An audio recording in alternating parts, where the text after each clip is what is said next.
Hello everyone, this is going to be an inauguration lecture on electrical engineering and this is from electrical department Rajiv Gandhi Government Polytechnic Narwana. ये आज आपका शुभारंभ हो रहा है। Get ready. Good morning everyone. Okay, so first is welcome note. I extend my warm welcome to all the students admitted in electrical department। ठीक है, जिन जिन students का इलेक्ट्रिकल ब्रांच में एडमिशन हुआ है मैं उन सबको शुभकामनाएं देता हूँ। Although in person interaction is something which every one of us was hoping for. हम सब चाह रहे थे कि हम आपस में मिलजुल के बैठें, सुने एक दूसरे से, ऑफलाइन हमारी क्लासेस हों, आमने सामने क्लासेस लगें, बट कोरोना की वजह से हम सब घरों में बैठे हुए हैं और ऑलमोस्ट सारे कॉलेजेस और स्कूल्स इंडिया में बंद पड़े हुए हैं। ठीक है, तो इसी वजह से हमें ऑनलाइन ये आपकी ओरिएंटेशन करनी पड़ रही है। ये हमारा फर्स्ट लेक्चर, आपका ओरिएंटेशन ऑनलाइन जा रहा है। ठीक है, और there must be so many questions coming to your mind. ये कॉलेज कैसा होगा, कौन हमें पढ़ाएगा, कैसे टीचर्स होंगे, इलेक्ट्रिकल के क्या फ़ायदे हैं, क्या नुकसान है, कहाँ जॉब लगेगी, कहाँ नहीं लगेगी। तो ये बहुत सारे क्वेश्चंस आपके माइंड में होंगे, बट मैं सबको तो आंसर नहीं कर सकता, but I try to address some of them. मैं कुछ को आंसर करने की कोशिश करूँगा यहाँ। Okay, let's start. So these are the contents which I will be following in this lecture.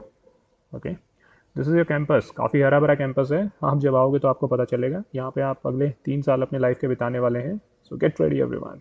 Okay, अगर आप पढ़ाई करोगे तो आपको बहुत मज़ा आएगा। I guarantee you, this is such a college.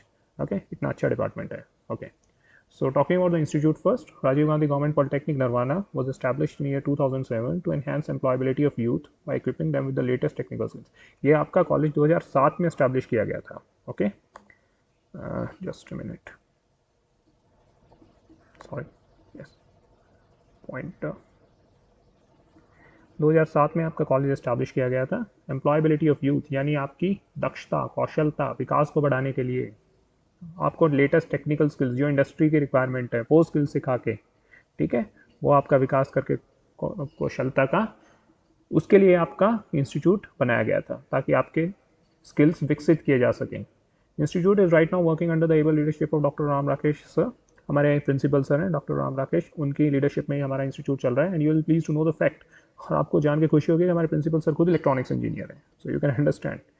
ठीक है, sir's vision is that labs and workshop should be research oriented. Sir का विजन ये कि लैब और वर्कशॉप के अंदर आपका रिसर्च ओरिएंटेड होना चाहिए। ऐसा नहीं कि हमने क्लास में कुछ पढ़ा दिया, आप लैब में गए, आपने वही एक्सपेरिमेंट उन्हीं स्टेप्स को करके फॉलो कर दिया। ठीक है, ये जस्ट स्पून फीडिंग होगी कि हम कुछ बताते हैं, आप वैसे वैसे करते जाते हैं बस, और आप अपनी तरफ से कुछ सोच ही नहीं रहे। हम ये चाहते हैं कि हम आपको थियोरेटिकल कॉन्सेप्ट क्लियर करें, उसके बाद हम लैब में आपको काम करवाएं, उसके बाद आप खुद से सोचो, उस एक्सपेरिमेंट को अलग अलग तरीके से करके देखो, अलग रीडिंग्स आए तो हमसे क्वेश्चंस पूछो। जितने आप हमसे क्वेश्चंस पूछोगे, जितना दिमाग लड़ाओगे, जितना हमारे को आप पुश करोगे, उतना ही आप सीखोगे। Because engineering is all about curiosity. जितनी आपके अंदर क्यूरियोसिटी होगी, अंदर से आपके आएगी कि मेरे को सीखना है, कुछ बनना है, तो उतना ही आप इंजीनियरिंग अच्छा सीखते जाओगे। Goal must be to bring polytechnic to the status of academy. और एकेडमी कब आ सकता है? जब हम रिसर्च पेपर पब्लिश करेंगे, जब आप लोग हमसे क्वेश्चंस पूछेंगे, आप लोग हमें बार बार फोर्स करेंगे, नए नए क्वेश्चंस के लिए नए नए रिसर्च टॉपिक्स लेके आएंगे। ठीक है, ये हमारा मिशन है सर का। Okay, talking about electrical department, the Department of Electrical Engineering at RGGP Nirvana was established in year 2011। 2011 में इलेक्ट्रिकल डिपार्टमेंट आपका आया था कॉलेज के अंदर। And currently it is headed by engineer Sampreet Kaur Kharod and has 6 faculty other faculty members. तो 6 ये Sampreet ma'am के under काम कर रहा है डिपार्टमेंट, और यहाँ पे 6 अदर फैकल्टी मेंबर्स हैं। Alka Kalra ma'am, Anju Jindal ma'am, Rahul Nehra sir, Pradeep Kumar sir, Jaideep Panjeta sir and Roshan Lal sir. Okay, well now the most important thing, all the faculty members here are highly qualified. जितने भी फैकल्टी मेंबर्स हैं वो सब बहुत क्वालिफाइड। ठीक है, आप लोग अभी डिप्लोमा कर रहे हैं, डिप्लोमा के बाद आपको 3 साल लगेंगे बीटेक करने में। ठीक है, 3 साल के बाद 2 साल की होती है एमटेक।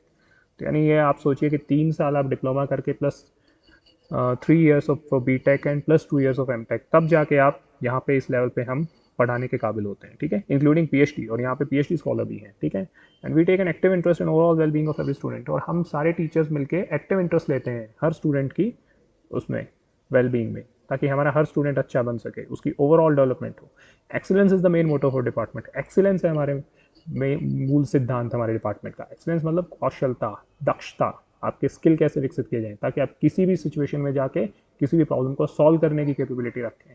ठीक है, A large number of batches have already passed from this department are working in reputed organizations। इसका मतलब क्या, देखिए कि हमारे कॉलेज से काफ़ी बैच पास आउट हो चुके हैं और वो अलग अलग अच्छे कंपनीज में काम कर रहे हैं। तो जब भी प्लेसमेंट्स की बारी आती है तो हर कोई चाहता है कि हम अपने कॉलेज से बच्चों को रखें। ठीक है, तो अगर हम उनसे कांटेक्ट करते हैं, हम आपसे इवन के कांटेक्ट भी करवाएंगे कई स्टूडेंट्स का नेक्स्ट ओरिएंटेशन लेक्चर्स में जो कि मैम लेंगे। तो आप देखेंगे कि ईजिली हमारे बच्चे उन ऑर्गेनाइजेशन में प्लेस हो जाते हैं। It's all about contacts at that level. और जब उनको ये लगता है कि हाँ इस कॉलेज के बच्चों ने अच्छा परफॉर्म किया है उस कंपनी के अंदर, तो ऑब्वियसली वो कंपनी भी चाहेगी कि हाँ उसी कॉलेज से हम और बच्चों को हायर करें। ठीक है, तो स्ट्रॉन्ग एलुमनाई बेस होना एक बहुत इंपॉर्टेंट रिक्वायरमेंट है, और वो इस कॉलेज की, वो इस डिपार्टमेंट की बहुत बड़ी विशेषता है। Okay, so these are the first notions. आपने ट्रांसमिशन लाइन्स देखी होंगी। ट्रांसमिशन लाइन्स कैसी, खेतों में कभी सुबह आप निकलते हो, कभी भी जाते हो रोड साइड, क्या दिखते हैं आपको? टावर्स। टावर्स के अंदर आपको क्या है? ये तारे हैं, ये आपके इंसुलेटर्स हैं। ठीक है, आपने आपको थोड़ा बहुत पता होगा, कुछ नहीं पता होगा, हाँ, बट इनमें इलेक्ट्रिसिटी कहाँ से आ रही है, हम कैसे इसको यूज़ कर रहे हैं, वो सब हम जानने की कोशिश करते हैं। ठीक है, ओके। अब सबसे important question, why electrical engineering? हमें इलेक्ट्रिकल इंजीनियरिंग क्यों पढ़ रहे हैं? मैकेनिकल क्यों नहीं, सिविल क्यों नहीं, और एरोस्पेस क्यों नहीं? इलेक्ट्रिकल में ऐसी क्या खास बात है? देखिए, ये रात के टाइम पे अर्थ की फ़ोटो ली गई है स्पेस से, अंतरिक्ष से। तो ये देखिए, ये है आपका अमेरिका। ठीक है, ये आपका यूरोप, जिसमें ब्रिटेन, फ्रांस, जर्मनी, हॉलैंड। ठीक है, ये है आपका इंडिया, और ये इधर है आपका China, Japan, Korea, Malaysia, Singapore. तो अब ध्यान से देखिए, जितने भी वर्ल्ड के डेवलप्ड कंट्रीज हैं सबके अंदर आपको लाइट जलती हुई दिख रही है। ठीक है, ये है अफ्रीका। अफ्रीका क्या है? बिल्कुल अनडेवलप्ड है, तो वहाँ बिल्कुल लाइट्स नहीं जल रही। इससे आप क्या अंदाजा लगा सकते हो कि जहाँ इलेक्ट्रिसिटी की कंजम्पशन ज़्यादा है वो वर्ल्ड की डेवलप्ड कंट्रीज हैं। ठीक है, वो विकसित देश हैं, और वो काफ़ी विकास की चरम सीमा तक पहुँच चुके हैं। और ऑब्वियस सी बात है, जितनी इलेक्ट्रिसिटी ज़्यादा कंज्यूम होगी, यानी उतनी ही ज़्यादा इंडस्ट्रीज़ है वहाँ पे, क्योंकि आज की डेट में हर इंडस्ट्री क्या करती है? इलेक्ट्रिक मोटर्स यूज़ कर रही है, इलेक्ट्रिसिटी यूज़ कर रही है।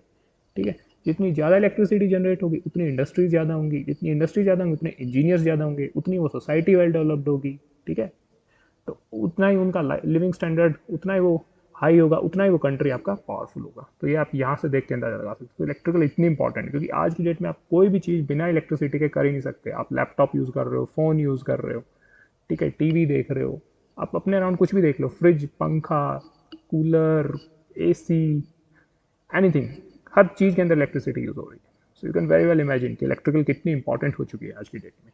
ठीक है, अब देखते हैं हम इंडिया का मैप। देखो, स्पेस से जो इंडिया का मैप दिख रहा है, ध्यान से देखिए, न्यू दिल्ली का एरिया है, यहाँ पे काफ़ी लाइटें। इधर अहमदाबाद, मुंबई, इस एरिया के अंदर काफ़ी लाइटें।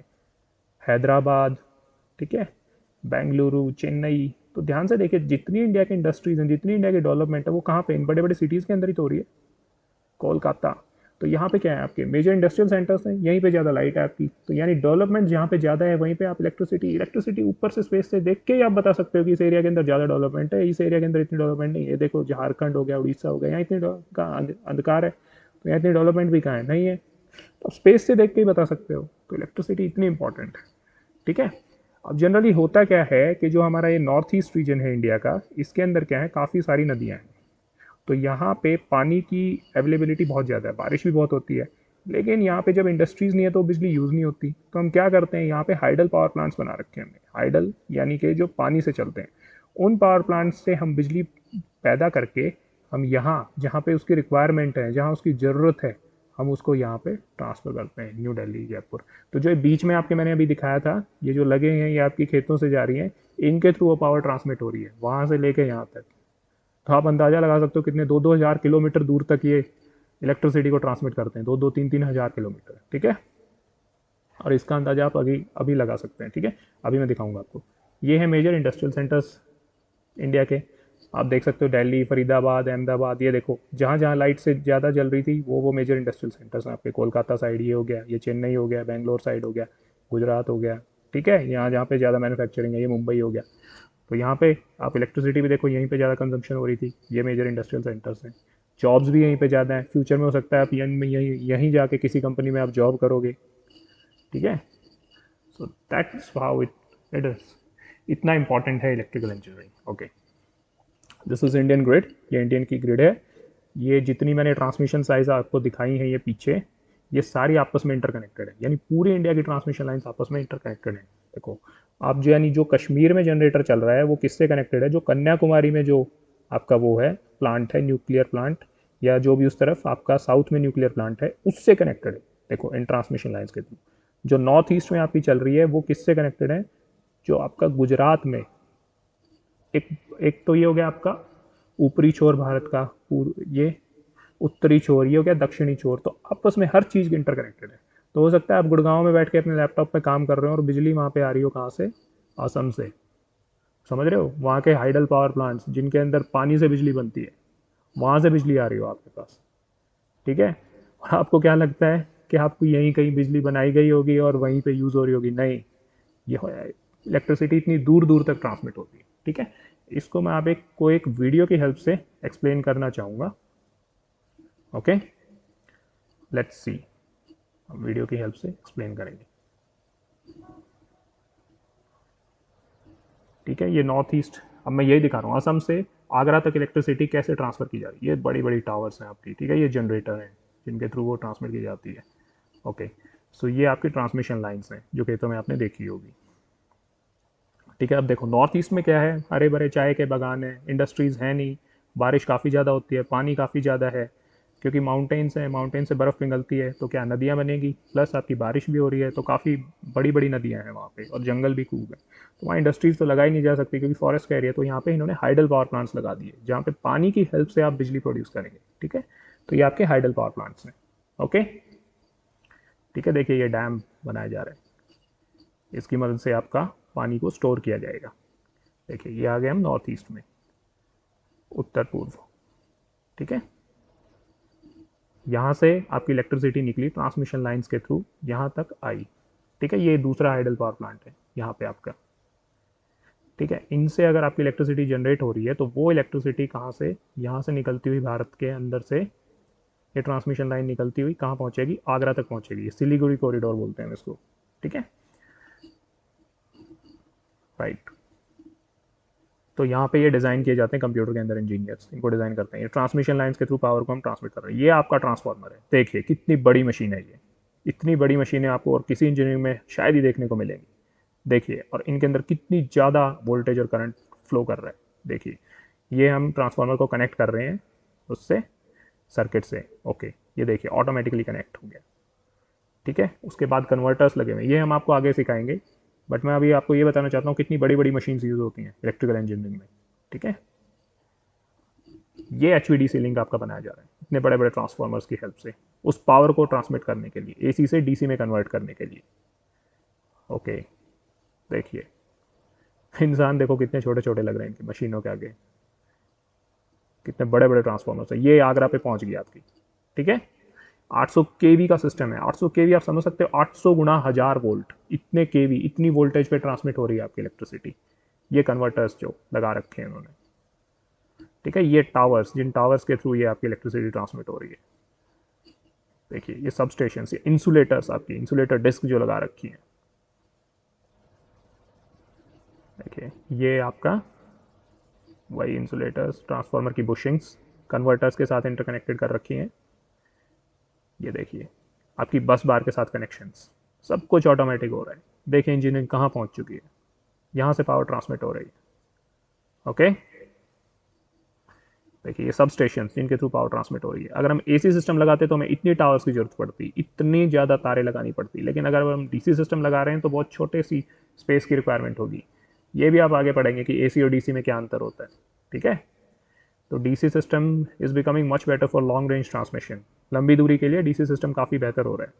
ये हमने ऑन कर दिया सारा सिस्टम, ठीक है। यहाँ से देखो इलेक्ट्रिसिटी, ये कंट्रोल सेंटर है आपका जहाँ पे कंट्रोल हो रही है सारी चीज़ें, ये कंप्यूटर पे सारी रीडिंग्स आ रही है, वोल्टेज कितनी है, करंट कितनी है, ठीक है। हम पावर को उल्टा इवन आगरा से वहाँ तक भी भेज सकते हैं, नॉर्थ ईस्ट से। अगर सपोज करो जैसे बीहू फेस्टिवल है असम के अंदर मनाया जाता है, तो उस टाइम इलेक्ट्रिसिटी की डिमांड वहाँ बढ़ जाती है, तो वहाँ हम क्या करते हैं, यहाँ से नॉर्थ ईस्ट, यहाँ से आगरा से पावर वापस नॉर्थ ईस्ट में भेज सकते हैं अगर वहाँ पे डिमांड ज़्यादा होती है, तो दोनों तरफ पावर का फ्लो हो सकता है। सोचो, ये नहीं है कि सिर्फ एक ही तरफ पावर फ्लो हो रही है, दोनों तरफ हो सकती है पावर फ्लो।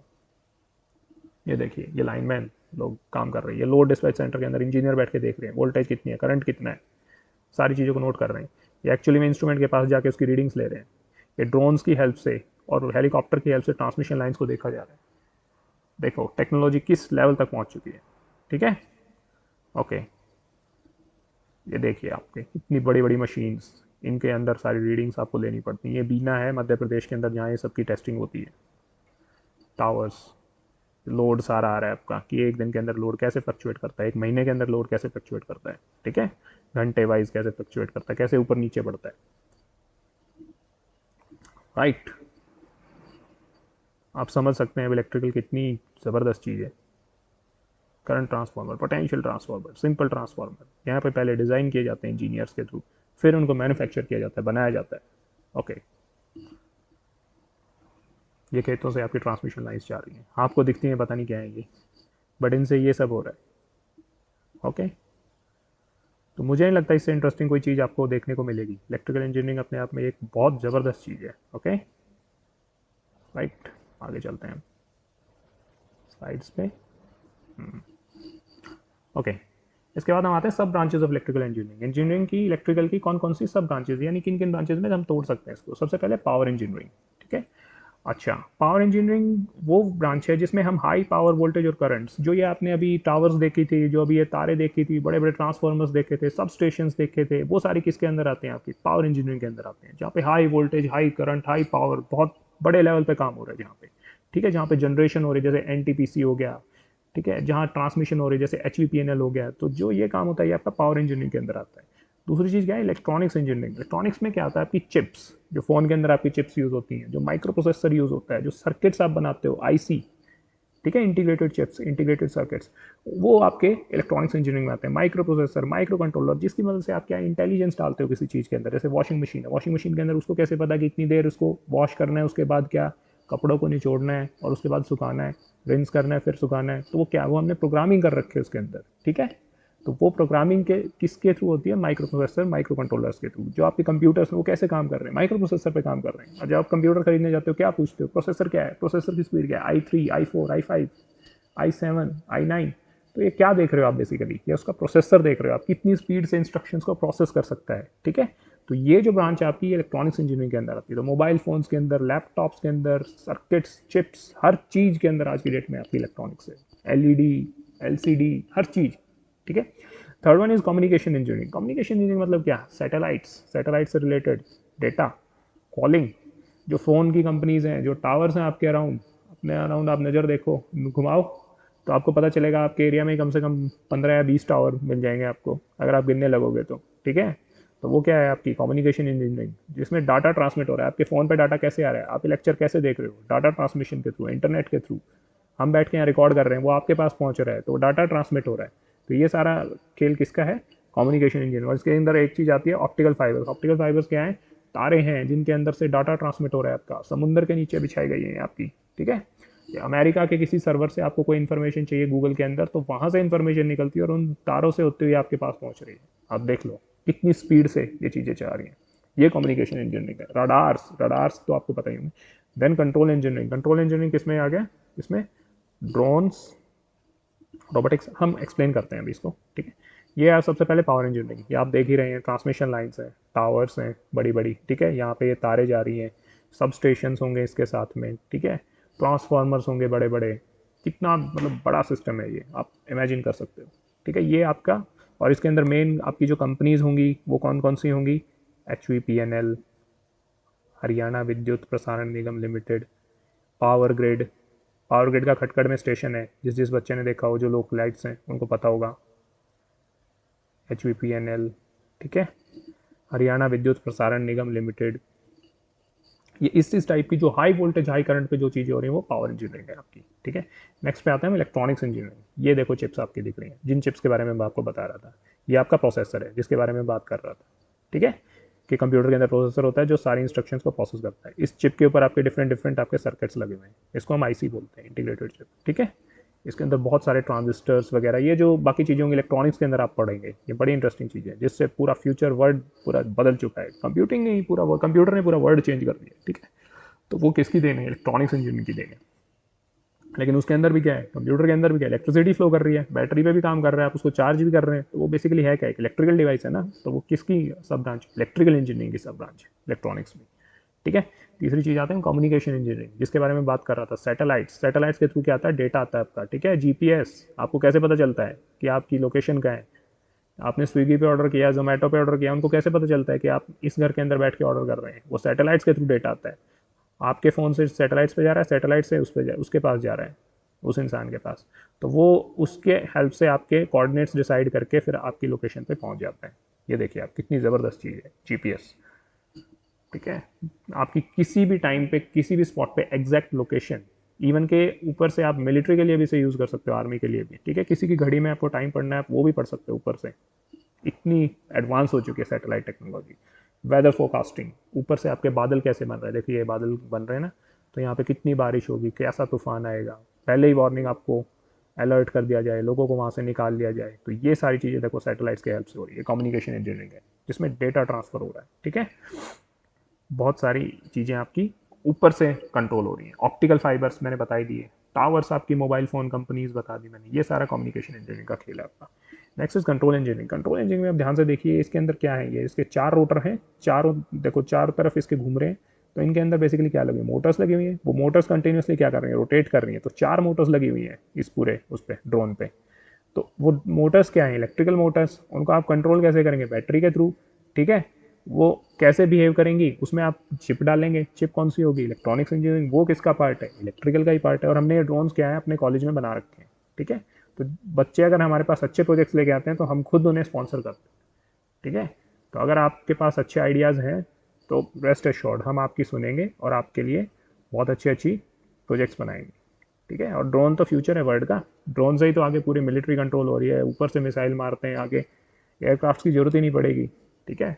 ड्रोन से आपका पूरा फसलों का पूरा फील्ड्स की सर्वेइंग तक हो रही है, लैंड की सर्वे हो रही है, पूरे सिटीज़ को देखा जा रहा है कि सिटी कैसे बसे हुए हैं, कहाँ पे बारिश ज़्यादा हो रही है, लॉ एंड ऑर्डर प्रॉब्लम्स होगी आपकी, जैसे पुलिस जो कहाँ भीड़ इकट्ठा ज़्यादा हो रही है, कहाँ से हमें निकालना है लोगों को। तो ये सारी चीज़ें आप किससे कर सकते हो, control engineering, drones, robotics, robots जो फ्यूचर है वर्ल्ड का। आपने मूवीज़ भी देखी होंगी, ट्रांसफॉर्मर्स और पता नहीं क्या क्या। तो रोबोट्स आप देख सकते हो कितना वर्ल्ड को चेंज करेंगे, फ्यूचर पूरा पूरा इलेक्ट्रिकल बेस होने वाला पूरा फ्यूचर, ठीक है। ये कंट्रोल इंजीनियरिंग। अब हम आते हैं career prospects in government sector. अच्छा, अब जॉब कहाँ लगेगी, सबसे इंपॉर्टेंट बात। After diploma in electrical engineering naturally become eligible for various government sector companies. आप डिप्लोमा करने के बाद अलग अलग गवर्नमेंट सेक्टर की कंपनीज में वैसे एलिजिबल हो जाते हो, ठीक है। जैसे HUPNL, हरियाणा विद्युत प्रसारण निगम लिमिटेड, जो आपकी JEE की जॉब्स निकलती हैं, SDO की जॉब्स, आप JEE लेवल पे एंट्री कर सकते हो डिप्लोमा के बाद, ठीक है, लाइनमैन JEE, ठीक है। दूसरी चीज़ है DHBVNL, दक्षिण हरियाणा बिजली वितरण निगम लिमिटेड या उत्तरी हरियाणा बिजली वितरण निगम लिमिटेड। वितरण यानी ट्रांसमिशन तो हो गया आपका। अब ये है विद्युत निगम लिमिटेड, तो इसके अंदर क्या आता है, वो है प्रसारण, हरियाणा विद्युत प्रसारण निगम लिमिटेड, यानी वो रही है ट्रांसमिशन, और यहाँ पे क्या हो रही है, डिस्ट्रीब्यूशन। आप उसको डिस्ट्रीब्यूट करो, घरों तक पहुँचा रहे हो, ठीक है। ट्रांसमिशन और डिस्ट्रीब्यूशन में भी डिफरेंसेस होते हैं, वो हम आपको बताएंगे। जो थर्मल प्लांट होता है जहाँ जहाँ से बिजली निकलती है, जो बड़ी बड़ी आपने ये देखी होंगी अपने खेतों में, ये HUPNL के अंडर आती है, ठीक है।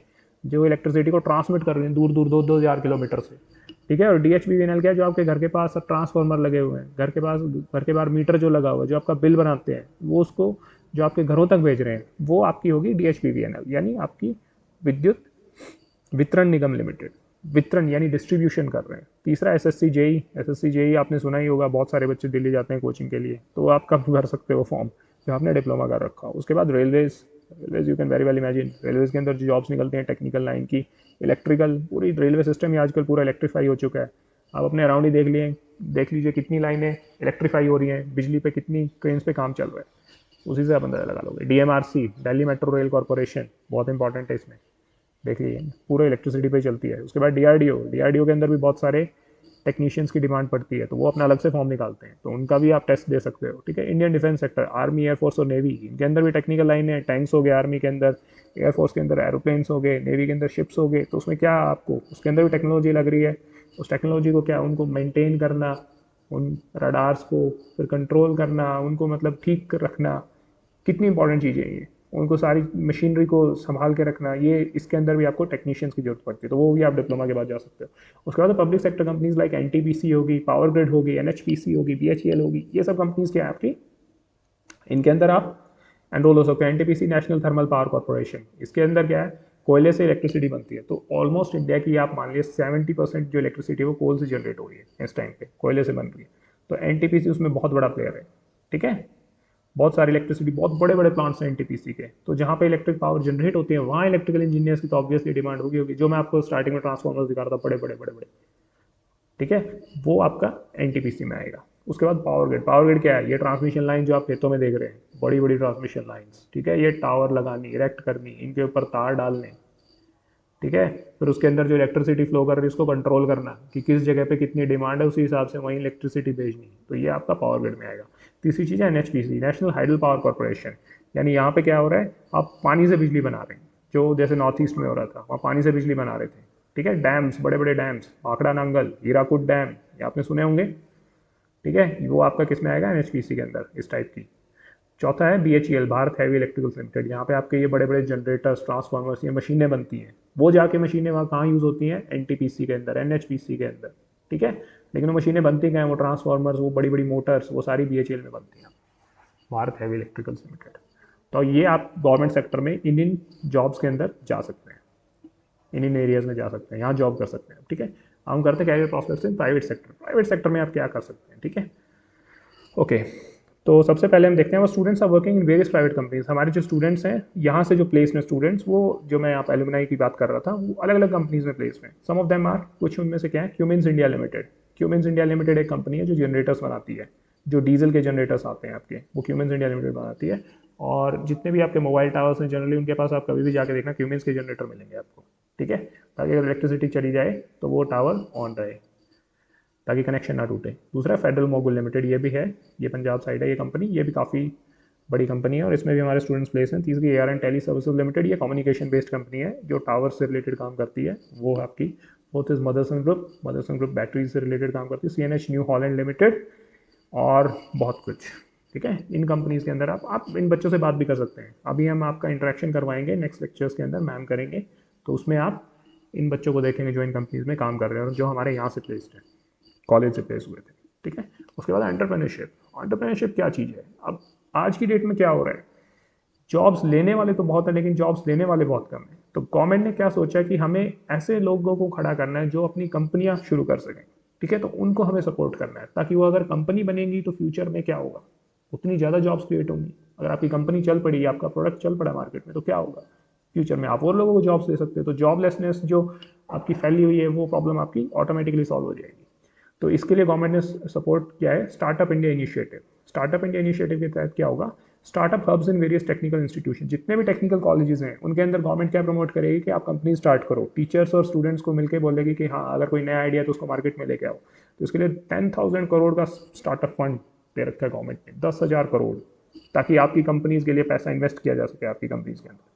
क्योंकि आप लोगों के पास क्या होते हैं, स्किल्स होते हैं लेकिन पैसा नहीं होता, तो पैसा तो उन्हें कहीं से चाहिए वो कंपनी स्टार्ट करने के लिए, तो वो पैसा 10,000 करोड़ का गवर्नमेंट ने प्रोवाइड करवा रखा है। तीसरा, freedom from inspection and tax for the first 3 years. अगर आपने कंपनी बना ली तो रोज आके टैक्स इंस्पेक्टर्स लोग आके क्या आपको तंग करेंगे, रोज रोज आके वो बोलेंगे कि अपना टैक्स भरो, ये करो, वो करो, आपकी कंपनी में इस चीज़ की कमी है, उस चीज़ की कमी है, ये डॉक्यूमेंट दिखाओ, वो दिखाओ। तो उन सब से छुटकारा, पहले 3 साल आपको कोई टैक्स नहीं भरना, कोई इंस्पेक्शन नहीं। ठीक है, फिर सेल्फ सर्टिफिकेशन। आप सेल्फ सर्टिफिकेशन ऑफ कंप्लाइंस, मतलब क्या हुआ कि हाँ, हम ये सारे नॉर्म्स, रूल्स, रेगुलेशंस फॉलो कर रहे हैं, हमें आपको दिखाने की कोई जरूरत नहीं है, हम फॉलो कर रहे हैं, हम आपको लिख के दे रहे हैं। ठीक है, ये आ गया आपका सेल्फ सर्टिफिकेशन कंप्लायंस। उसके बाद IPR protection to startup firms. IPR, अब आपने कोई नई टेक्नोलॉजी ले आई, नया पेटेंट ले आई, तो अगर उस पेटेंट को कोई और चुरा लेगा तो आपको क्या फ़ायदा हुआ, आपका नुकसान हो गया। आपने इतनी मेहनत लगाई और किसी और ने उसको चुरा लिया, तो उसके लिए आईपीआर प्रोटेक्शन देनी पड़ती है, इंटेलेक्चुअल प्रॉपर्टी राइट्स प्रोटेक्शन। तो वो भी गवर्नमेंट इस इनिशिएटिव के तहत दे रही है। दूसरी एस्पायर स्कीम। एस्पायर स्कीम उन लोगों के लिए है जो आपकी एग्रीकल्चर प्रैक्टिसेस हो रही हैं। ठीक है, एग्रीकल्चर प्रैक्टिसेस क्या, आपके खेतों में जो ये बड़ी बड़ी आपकी कंबाइन चल रही हैं आजकल, ठीक है, उनमें आप कैसे इंप्रूवमेंट कर सकते हो, और कौन सी मशीन ला सकते हो, जो आप ये पराली जलाते हैं।